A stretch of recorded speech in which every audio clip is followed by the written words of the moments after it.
Hello everyone, welcome to CGPSC Learnology. आज हम ADO के बारे में बात करने वाले हैं। एडीओ यानी कि सहायक विकास विस्तार अधिकारी, जो 200 पोस्ट संभावित है जिसका, और ये एग्ज़ाम 15 जून 2025 को होना है।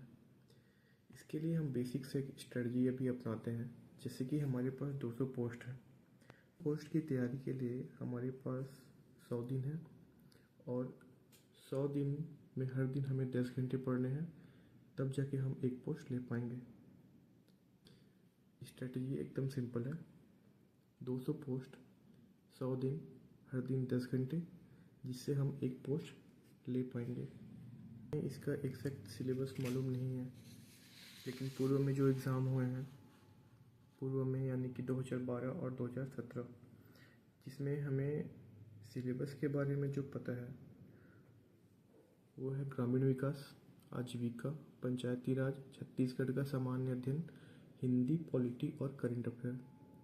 ये जो सिलेबस है ये 2017 में भी थे और 12 में भी, तो ये तो रहेंगे ही। इसके अलावा जो भी हो वो ऐड हो जाएगा। तो इतनी की तैयारी तो हमें रखनी ही है जब तक कि हमें इस बार का सिलेबस नहीं मिल जाता व्यापम की तरफ से। तो कम से कम इसमें हमें, जब तक नोटिफिकेशन नहीं आते, इसमें हमारी अपनी पकड़ मजबूत करनी होगी। तो इसलिए आज हम चालू करने वाले हैं ग्रामीण विकास। और ग्रामीण विकास में भी हम मोस्ट इम्पोर्टेंट टॉपिक जो है मनरेगा, ये चालू करने वाले हैं। तो आज हम ग्रामीण विकास का मोस्ट इम्पोर्टेंट टॉपिक मनरेगा पढ़ने वाले हैं। मनरेगा का पहले फुल फॉर्म देख लेते हैं हम। MG यानी कि Mahatma Gandhi national rural employment guarantee act. Hindi में देखें तो महात्मा गांधी राष्ट्रीय ग्रामीण रोजगार गारंटी योजना। तो देखिए, ये पहले तो हम ये जान लेते हैं कि ये केवल योजना नहीं है, योजना नहीं है, अभी तो यह एक अधिनियम है, यानी कि ये एक एक्ट है जो संसद से पारित हुआ है। तो कोई भी एक्ट अगर संसद से पारित हुआ है तो उसमें कुछ इंपॉर्टेंट डेट्स होते हैं, जैसे कि वह कब पारित हुआ, अधिसूचना कब जारी हुआ और कब वह देश में लागू हुआ। तो हम देखते हैं कि ये पारित हुआ है 23 अगस्त 2005 को, और इसका अधिसूचना जारी हुआ है 7 सितंबर 2005 को, और ये देश भर में लागू हुआ है 2 फरवरी 2006। 3 चरण में इसको लागू किया गया था। तो जो पहला चरण है वह है 2 फरवरी 2006। तो अगर यह एक एक्ट है तो इसमें जो धाराएं भी होंगी और अध्याय भी होगा। तो मनरेगा में हम देखते हैं कि कुल 6 चैप्टर यानी कि 6 अध्याय है, और धारा इसमें 34 है। 34 की 34 धारा हमें नहीं पढ़नी है। जो भी इम्पोर्टेंट होगा मैं आपको आगे क्लास में बताऊंगा। हालांकि हमें यहाँ से 10 से 15 धारा तो पढ़ने ही होंगे। हालांकि ये पूरे 34 इम्पोर्टेंट नहीं है।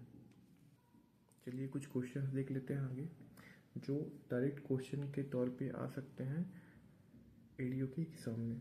पहला क्वेश्चन है मनरेगा का उद्देश्य। उद्देश्य यानी कि ऑब्जेक्टिव। तो मनरेगा लागू करने या मनरेगा को लाने का उद्देश्य क्या था, या तो इसका ऑब्जेक्टिव क्या था। तो इसमें देखते हैं हम कि देश के ग्रामीण क्षेत्रों में निवासरत परिवारों की आजीविका को सुरक्षा प्रदान करने हेतु महात्मा गांधी राष्ट्रीय ग्रामीण रोजगार गारंटी योजना चालू किया गया था। इसमें हम देखेंगे कि जो अकुशल ग्रामीण परिवार हैं, अकुशल या अर्धकुशल, अनस्किल्ड या फिर सेमी स्किल्ड, जो थोड़ा बहुत कुछ स्किल जानते हों, इन लोगों को, और ये पूरे ग्रामीण क्षेत्र के होंगे क्योंकि ये जो योजना है ये ग्रामीण क्षेत्र के लिए ही बनाया गया है। तो ये ग्रामीण रोजगार देकर उनका जो आय का स्रोत है, जो उनका इनकम का सोर्स है, ये बढ़ाना है। और जो ग्रामीण जनसंख्या की आर्थिक सुरक्षा है ना, इसे मजबूत या बढ़ाने के लिए यह योजना लाया गया था। तो क्वेश्चन है मनरेगा किसके द्वारा क्रियान्वित किया जाता है। मनरेगा एक क्या है, ग्रामीण योजना है। ग्रामीण योजना है, इसका यह मतलब है कि ये जो योजना है ये ग्रामीण विकास मंत्रालय द्वारा क्रियान्वित किया जाएगा। तो भारत सरकार का जो ग्रामीण विकास मंत्रालय है यह मनरेगा को क्रियान्वित करेगा। लेकिन जब यह अलग अलग राज्यों में पहुंचेगा। तो राज्य का जो मंत्रालय होगा यह इस कार्य का क्रियान्वयन करेगा कि जिलों में जो मनरेगा का क्रियान्वयन है ये कितने चरण में और कब कब किया गया। तो देश में एवं छत्तीसगढ़ राज्य में ये योजना 3 चरणों में लागू हुई थी। 3 चरणों में पहला चरण जो था वो था 2 फरवरी 2006 को। सेकेंड फेज था वो था 1 अप्रैल 2007 और जो तृतीय चरण था थर्ड फेज ये था 1 अप्रैल 2008 को। तो जो प्रथम चरण था, प्रथम चरण में हम देखेंगे कि कुल देश के 200 जिले थे जिनका चयन किया गया था इस कार्यक्रम को, इस योजना को लागू करने के लिए।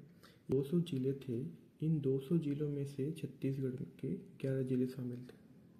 कौन कौन से थे वो 11 जिले हम देखते हैं। देखिए ये छत्तीसगढ़ का मैंने एक मैप बना दिया है जो संभाग के हिसाब से डिवाइडेड है। ये जो ऊपर वाला पार्ट है ये है सरगुजा संभाग, ये बिलासपुर संभाग, इसमें लेफ्ट वाला दुर्ग संभाग, राइट वाला रायपुर संभाग और जो नीचे है वो है बस्तर संभाग। ठीक है, अब जो 11 जिले हैं इसको हम प्लॉट करते हैं। तो पहले देखिए, पहली बात तो जब ये योजना लागू किया गया 2006 में, 2 फरवरी 2006 में, तब हमारे छत्तीसगढ़ में कुल 16 जिले थे। 16 जिलों में 11 जिलों का चयन किया गया था। देखते हैं 11 जिले कौन कौन से थे। तो सबसे पहले हम ऊपर का देखेंगे ना, संभाग सरगुजा संभाग। सरगुजा संभाग में तीन जिले थे, कोरिया, सरगुजा और जसपुर। कोरिया, सरगुजा और जसपुर। उसके बाद हम आएंगे बिलासपुर संभाग। बिलासपुर संभाग में एक तो बिलासपुर हो गया और दूसरा हो गया रायगढ़। इसके बाद हम जाएंगे दुर्ग संभाग। तो दुर्ग संभाग में 2 जिले थे, कवर्धा और राजनांदगांव। इसके बाद रायपुर संभाग में एक जिला धमतरी। नीचे आएंगे तो बस्तर में एक बस्तर हो गया, एक दंतेवाड़ा हो गया, एक हो गया कांकेर। तो टोटल हो गए 11। ऊपर 3, सरगुजा संभाग में 3, बस्तर संभाग में 3, 6 हो गए, 7, 8, 9, 10 और धमतरी 11। तो ये थे 11 जिले जो प्रथम चरण में मनरेगा के तहत क्रियान्वयन जिसमें किया गया था। अगर इसको आप देख लेंगे तो आपको ये याद हो जाएगा, जैसे कि ऊपर में कोरिया, सरगुजा, जसपुर, बिलासपुर, रायगढ़, कवर्धा, राजनांदगांव, धमतरी, कांकेर, दंतेवाड़ा और बस्तर। ये प्रथम चरण के 11 जिले हो गए। इसके बाद द्वितीय और तृतीय चरण को हम अगली वीडियो में देखेंगे।